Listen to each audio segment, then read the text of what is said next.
Hello students, very good morning to everyone. तो हमने नया चैप्टर स्टार्ट किया है अपना मशीन के अंदर, जो कि क्या है हमारा transformer. Okay, single phase transformer.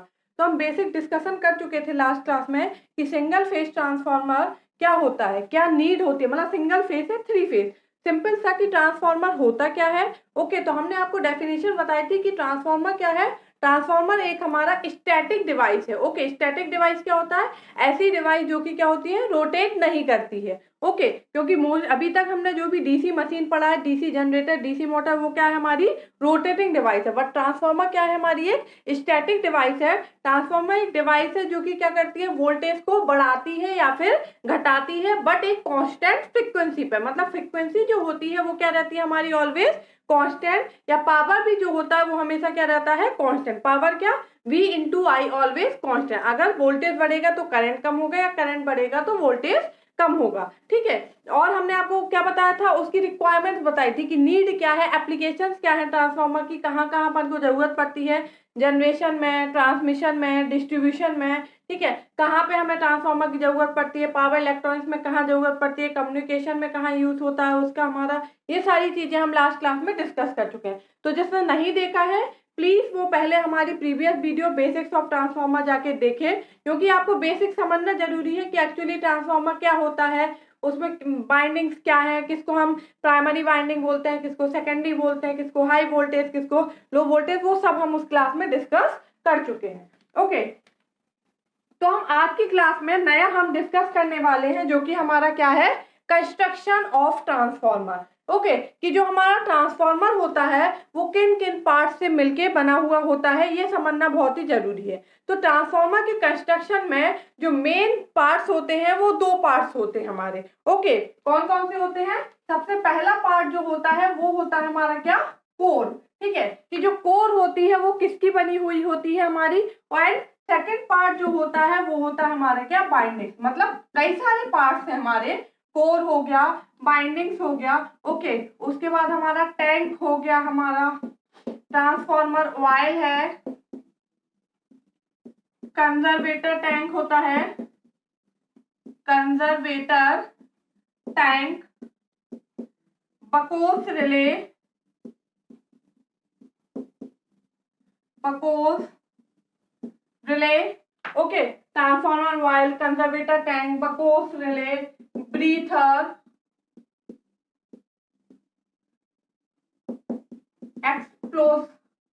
Explosion vent. Okay, radiator, कई सारे हमारे पार्ट्स होते हैं जिनसे मिलके क्या होता है, हमारा ट्रांसफार्मर बना हुआ होता है। ठीक है, बट जो मेन पार्ट्स होते हैं, जो सबसे बड़े हैं, जिनको अपन को पढ़ना है, जिनमें बहुत सारा हमारा पढ़ने के लिए, वो क्या है, कोर एंड बाइंडिंग। ये दो हमारे बहुत ही मेजर पार्ट है, बहुत इंपॉर्टेंट पार्ट है। इन्हीं से क्या होता है, हमारा ट्रांसफार्मर जो होता है वो इन पे मेनली हमारा डिपेंड करता है कि अगर इनमें क्या होता है, चेंजेस होता है, तो जो ट्रांसफार्मर का वोल्टेज है, करंट है, उसमें भी क्या हो जाता है, चेंजेस आ जाते हैं। ठीक है, बाकी ये सारी चीजें लगी होती हैं इनको कंप्लीट करने के लिए। मतलब टोटल ट्रांसफार्मर इन पार्ट से मिलके बना हुआ होता है। तो सबसे पहले हम आज जो डिस्कस करने वाले हैं वो कोर के बारे में डिस्कस करने वाले हैं, कि जो हमारा कोर होता है ट्रांसफार्मर का, वो किस मटेरियल से मिलके बना हुआ होता है, उसकी प्रॉपर्टी क्या होनी चाहिए, कौन कौन से टाइप के कोर होते हैं हमारे। ओके, फिर हम डिस्कस करेंगे बाइंडिंग्स क्या होता है, उसके बाद हम ये सारे डिस्कस करेंगे। ओके, तो सबसे पहले जो हम आज डिस्कस करने वाले हैं वो क्या है, हमारा कोर ऑफ ट्रांसफार्मर। कि जो ट्रांसफार्मर का कोर है वो हमारा कैसा होना चाहिए, किस टाइप का बना होना चाहिए। तो जो ट्रांसफार्मर का कोर होता है हमारा, वो क्या होता है, फेरोमैग्नेटिक मटेरियल का बना होता है। Core of transformer. ओके, तो सबसे पहले जो हमारा कोर होता है, इसकी प्रॉपर्टी क्या होना चाहिए, हमारा कोर जो भी होता है हमारा, वो ऐसे मटेरियल से बना होना चाहिए यूज फॉर कंस्ट्रक्टिंग द। तो हम सबसे पहले देखते हैं कि जो हमारा मटेरियल हम यूज करते हैं, okay, material use for constructing the core, constructing the core are following properties. जो हम मटेरियल यूज करते हैं कोर बनाने के लिए, उसकी क्या क्या प्रॉपर्टी होनी चाहिए। तो क्या प्रॉपर्टी होना चाहिए, सबसे पहली मेन चीज तो किसकी परमेबिलिटी हाई होना चाहिए। Okay, high permeability and low reluctance. Reluctance जो है वो क्या होना चाहिए, कम होना चाहिए, एंड परमेबिलिटी क्या होनी चाहिए, हमारी हाई होना चाहिए। ओके, तो ये दोनों टर्म आपको क्लियर होना जरूरी है कि परमेबिलिटी क्या होता है एंड रिलक्टेंस क्या होता है। तो परमेबिलिटी क्या है हमारा, परमेबिलिटी क्या होता है हमारा, डिग्री है हमारा कि कितना हम क्या करते हैं, जो हमारा ट्रांसफॉर्मर है उसमें हमने आपको बताया था कि ये कैसा होता है, मैग्नेटिकली कपल्ड होता है, मैग्नेटिकली कपल्ड होता है। मतलब इसमें क्या होता है, हमारा इलेक्ट्रिकली कोई कनेक्शन नहीं होगा एक दूसरे के बीच में, मैकेनिकली कोई कनेक्शन नहीं होगा, ये मैग्नेटिकली कपल्ड होता है। मतलब फ्लक्स के थ्रू इसमें क्या होता है, कनेक्शन। ये जो फ्लक्स है जो यहाँ फ्लो हो रहा है वही फ्लक्स क्या होता है, यहाँ फ्लो होता है। मतलब म्यूचुअल कपलिंग होती है इसमें, म्यूचुअली कपल्ड होता है। मैग्नेटिकली क्या होता है, ये हमारा कपल्ड होता है। तो हमारा परमेबिलिटी क्या कहलाता है, हमारा परमेबिलिटी क्या होता है हमारा, it is the degree of magnetization that a material obtains। Permeability को हम क्या लिखेंगे, इट इज द, परमेबिलिटी क्या हमारा, it is the degree of magnetization, it is the degree of magnetization that a material obtains, that a material obtains, it is the degree of magnetization that a material obtains in response to an applied magnetic field, in response to an applied magnetic field। Okay, मतलब जब हम magnetic field apply कर रहे हैं तो जो हमारा material है वो कितना हमारा मैग्नेटाइज हो रहा है, ये क्या कहलाता है, परमेबिलिटी। तो जो हमारा ट्रांसफॉर्मर है वो किस पे डिपेंड कर रहा है, मैग्नेटाइजेशन पे। जितना ज्यादा मैग्नेटाइजेशन होगा मतलब उतना ज्यादा उसमें क्या होगा, फ्लक्स होगा। जितना ज्यादा फ्लक्स होगा उतना ज्यादा फ्लक्स कट करेगा, उतना ज्यादा ईएमएफ इंड्यूस होगा, उतना ज्यादा हमें क्या होगा, आउटपुट मिलेगा। ओके, तो हमारा जो भी मटेरियल है, जिस भी मटेरियल से हम क्या कर रहे हैं, कोर को बना रहे हैं, वो ऐसे मटेरियल से बनाना है कि हम जब मैग्नेटिक फील्ड अप्लाई करें तो वो ज्यादा से ज्यादा क्या हो, मैग्नेटाइज हो हमारा। तो इसका मतलब क्या, ज्यादा से ज्यादा मतलब कि परमेबिलिटी क्या होनी चाहिए, वेरी हाई होना चाहिए। तो हम ऐसे मटेरियल से बनाएंगे जिसकी परमेबिलिटी क्या हो, हाई हो। ओके, रिलक्टेंस क्या होता है, reluctance it is the opposition of flux. जैसे रेजिस्टेंस क्या होता है, करंट का अपोज करता है, वैसे ही रिलक्टेंस क्या होता है हमारा, फ्लक्स का अपोजिशन करता है। It is the opposition of flux. Reluctance क्या करता है, फ्लक्स का अपोजिशन करता है। इसमें हमारा मेन क्या है, फंडा फ्लक्स ही है। फ्लक्स होगा, एक फ्लक्स दूसरे फ्लक्स से लिंक करेगा तब जाके उसमें क्या होगा, ईएमएफ इंड्यूस होगा।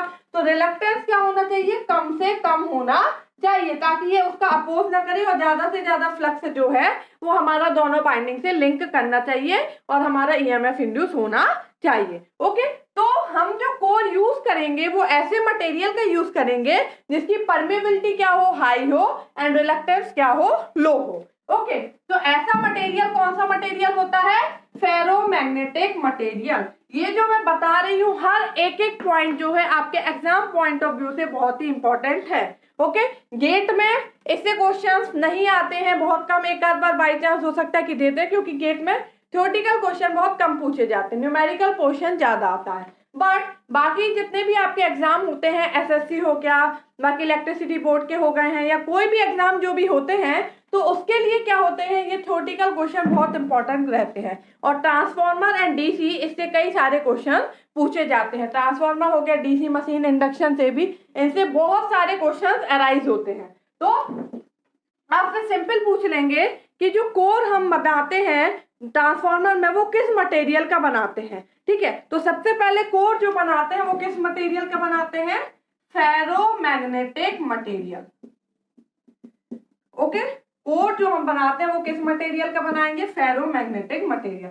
अब फेरोमैग्नेटिक मटेरियल की प्रॉपर्टी क्या है कि इसकी जो परमेबिलिटी होती है वो क्या होती है, हाई होती है, रिलक्टेंस क्या होता है हमारा, लो होता है। ओके, तो ये हो गया हमारा कि कोर जो है वो हमें किस मटेरियल का बनाना है। ओके, इसके बाद हम क्या बोलेंगे, फेरोमैग्नेटिक मटेरियल को बनाते हैं। अब फेरोमैग्नेटिक मटेरियल में क्या आएगा, तो फेरोमैग्नेटिक मटेरियल में क्या आता है, सिलिकॉन स्टील।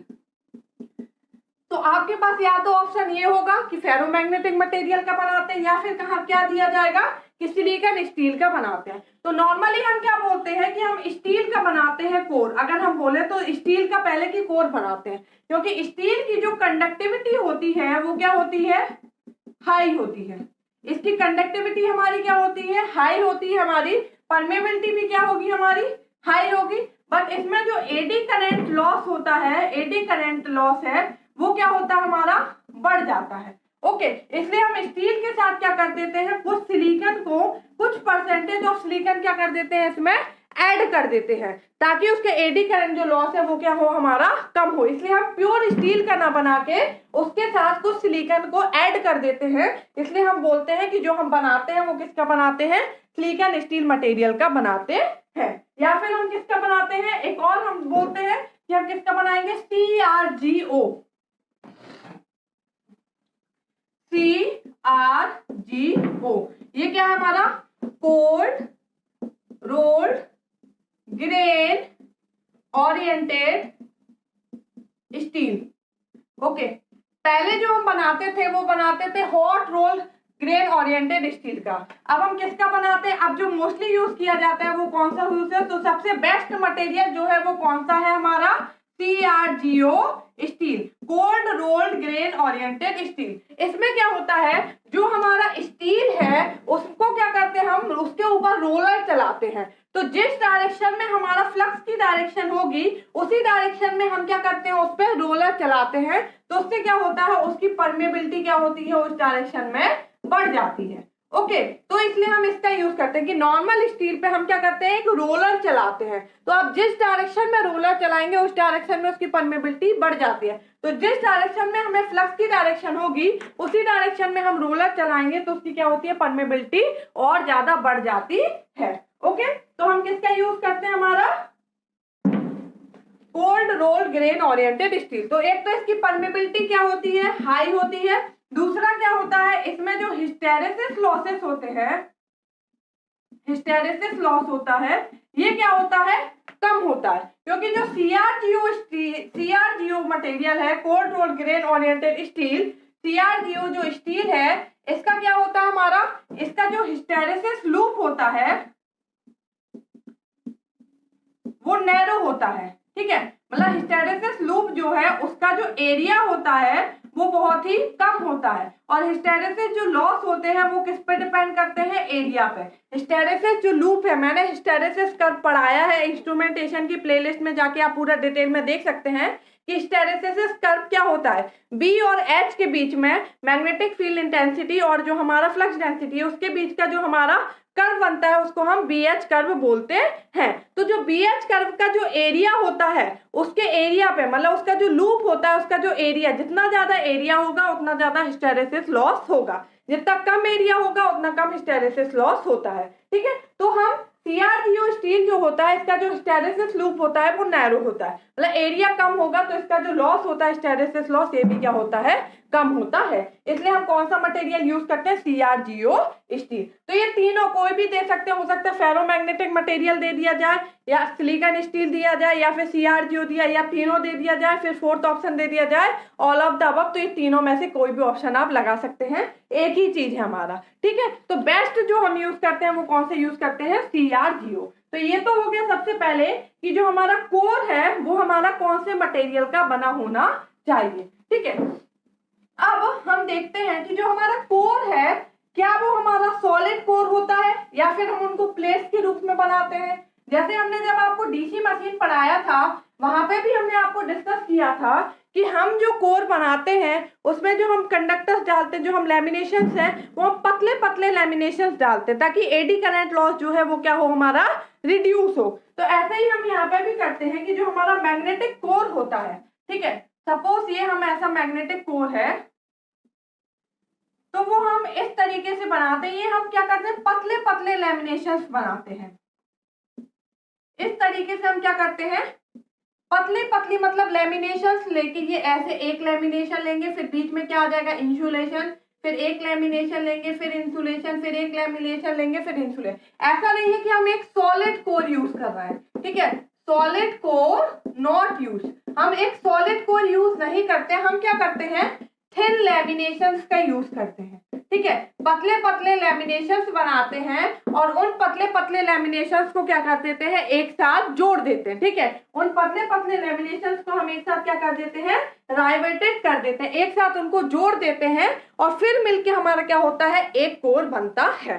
तो हम ऐसा क्यों कर रहे हैं, पतले पतले लैमिनेशंस क्यों जोड़ रहे हैं, हम बोले तो एक हम पूरा सॉलिड कोर ले लें, तो हम पतले पतले लैमिनेशंस क्यों लेते हैं, क्योंकि जो हमारा एडी करंट लॉस होता है उसका फॉर्मूला क्या होता है, P equal to K E F square B M का square into T square. T यहाँ पे क्या है हमारा, थिकनेस, ठीक है, थिकनेस ऑफ लैमिनेशन या कोर, मतलब जो टी क्या है, ये क्या हमारा थिकनेस है। तो यहाँ पे थिकनेस जितनी कम रहेगी, ये अगर हम ऐसा यूज करेंगे पतले पतले लैमिनेशन तो इनकी थिकनेस क्या है, कम है, और सॉलिड कोर यूज करेंगे तो इसकी थिकनेस क्या है, ज्यादा है। तो अगर थिकनेस क्या होगी, कम होगी, तो जो एडी करंट लॉस है ये भी क्या होगा हमारा, कम होगा, रिड्यूस हो जाएगा। इसलिए हम क्या करते हैं, सॉलिड कोर ना यूज करके थिन लैमिनेशंस का यूज करते हैं, उसके बाद उसको एक साथ क्या कर देते हैं, जोड़ देते हैं, कस देते हैं। राइवेटेड मतलब क्या होता है, कसना, उनको एक साथ क्या कर देते हैं, कस देते हैं, जोड़ देते हैं, ठीक है। तो अब ये जो हम पतले पतले लैमिनेशंस यूज कर रहे हैं, इनकी थिकनेस हमें कितनी रखनी है, तो हम कितनी थिकनेस यूज करते हैं, 0.5 mm एट 50 हर्ट्ज। ये फ्रीक्वेंसी पर डिपेंड करेगा, हमारे यहाँ हम 50 हर्ट्ज फ्रीक्वेंसी यूज करते हैं, तो हम जो यूज करते हैं वो हमारा कितना होना चाहिए, 0.5 mm, मतलब हर एक जो लैमिनेशन है उसकी थिकनेस कितनी होनी चाहिए, 0.5 mm। ओके, हम ना तो बहुत ज्यादा कर सकते हैं ना कम, ज्यादा करेंगे तो थिकनेस बढ़ जाएगी, एडी करंट लॉस बढ़ जाएंगे। तो आप बोलो कि एकदम पतली बना दो, 0.1 mm की बना दो मैम, 0.01 mm की बना दो, तो आप जितना पतला बनाएंगे उसकी जो स्ट्रेंथ है वो क्या होगी, उतनी कम होगी, होगी कि नहीं होगी। अगर आप कोई सीट लेते हैं, ठीक है, आप सपोज थर्माकोल की सीट लेने जाते हैं, तो अगर कोई पतली सीट है, थर्माकोल की सीट देगा तो वो जल्दी टूट जाएगी, मोटी है तो उसकी स्ट्रेंथ थोड़ी ज्यादा रहेगी। तो हमें स्ट्रेंथ भी तो देखनी है अपने कोर की, ऐसा थोड़ी है कि हम एडी करंट लॉस रिड्यूस करने के लिए एकदम पतली बना दें, ठीक है, तो हमें उसकी स्ट्रेंथ भी देखनी है। तो हम ज्यादा पतली भी नहीं कर सकते कि हम उसकी थिकनेस को एकदम रिड्यूस कर दें। तो हम कहां तक, उसको 0.5 mm कम से कम हमें उसकी थिकनेस रखनी पड़ेगी। ओके, तो हम इतना कम से कम उसको यूज करते हैं, तब जाके हम क्या करते हैं, उसको बनाते हैं। ओके,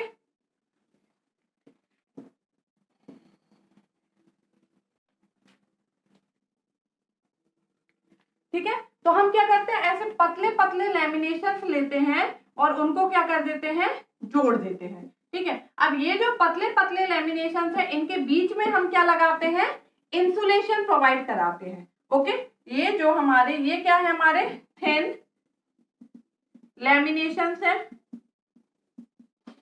ओके, ये सारे हमारे थिन लैमिनेशन है, इनके बीच में हम क्या करते हैं, इंसुलेशन प्रोवाइड कराते हैं, ठीक है, इनके बीच में हम क्या करते हैं, इंसुलेशन प्रोवाइड कराते हैं। क्यों प्रोवाइड कराते हैं, इसलिए कि इनके बीच में कोई भी कनेक्शन ना हो, ठीक है, टू कट हमारा the path of eddy current. Insulation provide कराते हैं हमारा, insulation provide between the lamination to cut eddy current path. जो हमारा एडी करंट है उसको कोई रास्ता ना मिले, अगर दोनों ये क्या है, एक दूसरे से सट जाएंगे तो उसको एक रास्ता मिल जाएगा और एक एडी करंट क्या होगा, फ्लो होने लगेगा, जिसके कारण एडी करंट लॉस क्या होगा, हमारा बढ़ जाएगा, ठीक है। तो इन दोनों के बीच में कोई भी एडी करंट फ्लो ना हो, इसलिए हम बीच में क्या कर देते हैं, इंसुलेशन प्रोवाइड कराते हैं। इंसुलेशन से कभी भी करंट फ्लो हमारा नहीं होता है, इसलिए हम बीच में क्या करते हैं, दो लैमिनेशंस के बीच में एडी करंट लगा देते हैं, सॉरी इंसुलेशन लगा देते हैं, ठीक है। अब ये जो हम इंसुलेशन लगाते हैं, ये हमारा कौन कौन से मटेरियल का हो सकता है, जो इंसुलेशन होता है वो China clay, Japan baldness, okay, China clay, Japan baldness, impregnated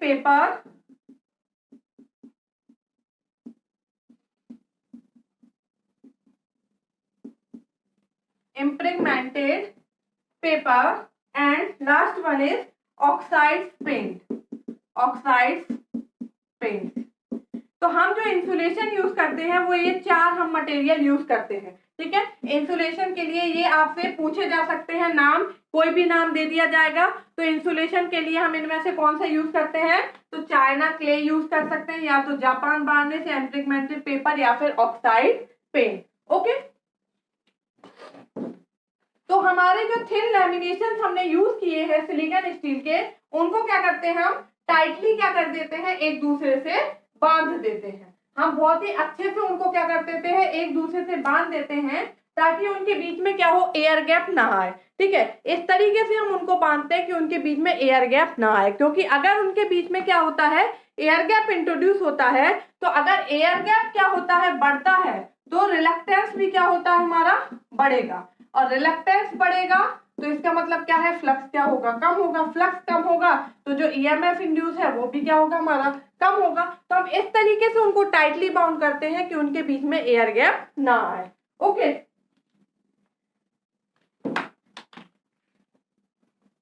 अब जो हम क्रॉस सेक्शनल एरिया देते हैं, मतलब 2 क्रॉस सेक्शनल एरिया होते हैं इसमें, एक होता है ग्रॉस क्रॉस सेक्शनल एरिया और एक होता है हमारा नेट क्रॉस सेक्शनल एरिया। तो जो क्रॉस सेक्शनल एरिया होता है उसमें क्या होता है, हमारा टोटल एरिया आता है, ठीक है। क्रॉस सेक्शनल एरिया जो होता है वो क्या होता है, total cross sectional area of silicon steel plus silicon steel area plus insulation. हमने क्या किया है, लैमिनेशन लगाए हैं, ये पतले पतले लैमिनेशन लगे हैं, इनके बीच में क्या है, हमारा इंसुलेशन लगा है। तो टोटल जो एरिया होगा इसका और इसका ये मिला के सिलिकॉन स्टील का एरिया और प्लस इंसुलेशन का, ये किसके अंदर आएगा, क्रॉस सेक्शनल एरिया के अंदर आता है, ठीक है। और क्रॉस सेक्शनल एरिया जो हमारा सिलिकॉन स्टील का केवल होगा, सिलिकॉन स्टील का ये एरिया होगा, या फिर हम क्या बोल सकते हैं, मैग्नेटिक फ्लक्स का जो एरिया होगा, मतलब जहां से मैग्नेटिक फ्लक्स क्या हो रहा है, फ्लो हो रहा है। क्योंकि इंसुलेशन जो होता है उससे क्या होता है, मैग्नेटिक फ्लक्स फ्लो नहीं होता है, उससे कोई भी करंट जो होता है वो पास हमारा नहीं होता है, ठीक है। तो हम बोल सकते हैं सिलिकॉन स्टील का एरिया या फिर मैग्नेटिक फ्लक्स जो एरिया होता है वो कौन सा, वो एरिया होता है नेट क्रॉस सेक्शनल एरिया, और दोनों को जो मिला के एरिया होता है वो कौन सा होता है, gross cross sectional area. Okay, तो इसमें एक हमारा फैक्टर आता है जिसको हम क्या बोलते हैं, स्टैकिंग फैक्टर। ये क्वेश्चन भी पूछ लिया जाता है कि स्टैकिंग फैक्टर क्या होता है, STACKING। स्टैकिंग फैक्टर हमारा क्या होता है, ये पूछ लिया जाता है। तो स्टैकिंग फैक्टर क्या होता है हमारा, नेट क्रॉस सेक्शनल एरिया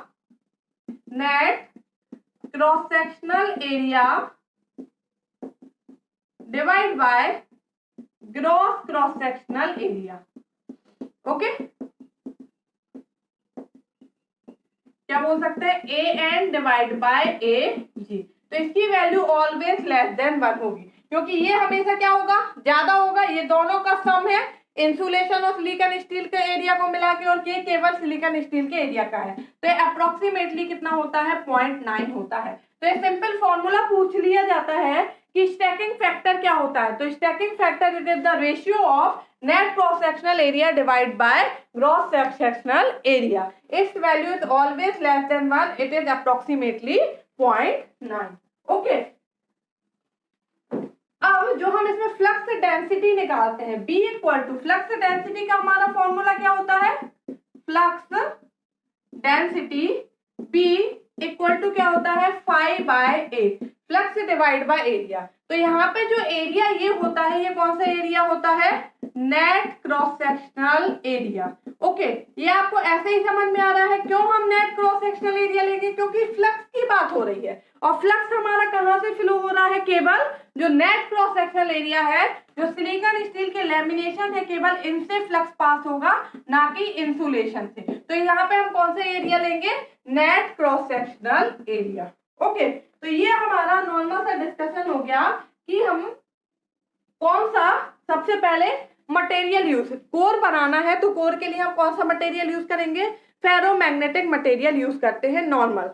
उसी पे अंदर और पूछे तो सिलिकॉन स्टील का यूज करते हैं या फिर CrGO का यूज करते हैं। इनकी प्रॉपर्टी क्या होती है, परमेबिलिटी इनकी क्या होती है, हमारी हाई होती है। परमेबिलिटी मतलब क्या होता है, हमारा डिग्री है कि हम मैग्नेटिक फील्ड दे रहे हैं तो वो जो हमारा कोर है या मटेरियल है वो कितना ज्यादा मैग्नेटाइज हो रहा है, वो जितनी ज्यादा परमेबिलिटी होगी वो उतना ही ज्यादा कोर क्या हो रहा है, हमारा मैग्नेटाइज हो रहा होगा। तो हाई परमेबिलिटी होना चाहिए एंड लो रिलक्टेंस। रिलक्टेंस क्या है, जो फ्लक्स का अपोज करे, this is a reluctance. Okay, तो रिलक्टेंस कम होना चाहिए, परमेबिलिटी क्या होनी चाहिए, हाई होना चाहिए। एक तो ये हो गया कि किस मटेरियल का यूज करना है। दूसरा, अब हम जो कोर बना रहे हैं क्या वो सॉलिड स्ट्रक्चर बनाएंगे, नहीं, हम कोर सॉलिड स्ट्रक्चर नहीं बनाएंगे। कोर को हम पतले पतले लैमिनेशंस में डिवाइड करते हैं, उसके बाद उनको क्या करते हैं, एक साथ जोड़ देते हैं। तो जो पतले पतले लैमिनेशंस ऐसा क्यों कर रहे हैं, ताकि एडी करंट लॉस क्या है, कम हो, क्योंकि eddy current loss it is depend on thickness, और अगर थिकनेस ज्यादा होगी तो एडी करंट लॉस भी ज्यादा